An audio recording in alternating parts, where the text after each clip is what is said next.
wanted to make an update on the trucks we delivered. I got some information from the Ukrainian Falcons, which is the organization that does the upfitting of the trucks, installs the MLRS, and then delivers it to the Ukrainian Army, where a group is trained on it and then it's deployed into the field. So the truck that we delivered has been upfitted, it has been delivered, and it actually has already seen action.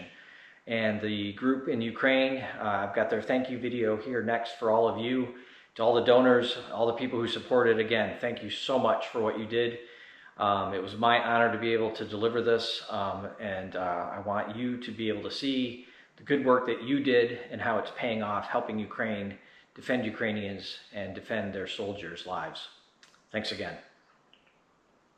Найкращий підрозділ хоче подякувати Полу, його сім'ї, його друзям, а також всім небайдужим американцям за даний автомобіль. Ukraine and USA forever! Слава Україні!